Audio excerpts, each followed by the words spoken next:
I'm breaking down the big loss Trump had at the DC Court of Appeals. The court said that Trump is not immune from prosecution, which will allow the January 6th election interference to continue. He will most likely appeal it to the Supreme Court. Will the Supreme Court take it? They don't necessarily have to, which would mean this ruling will stand, but they like to take cases of first impression, with this certainly is. The Supreme Court has never decided whether or not a president can be criminally prosecuted after they leave office. So let's break it down. First of all, they used Trump's own argument against him when he was in front of Congress. One of his arguments he said for why he shouldn't be impeached and convicted there is because he had already left office and the proper venue was the courts. Well, now at the courts, he's saying the proper venue was Congress, and they caught that. The other thing that was important was the take care clause. If you haven't heard of it before, you're going to hear a lot more of it. Essentially, the Constitution says that the president has a duty to take care that the laws are faithfully executed. And he's arguing that that was what he was doing in order to make sure that the electors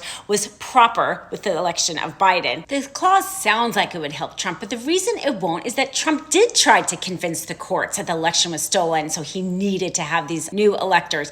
And they said no. They said there wasn't evidence, and the Supreme Court declined to take the case. So you're essentially telling the one court who has already decided there was no evidence of the election being stolen that you had to do this in order to make sure the election was stolen. You could see they're not going to buy that.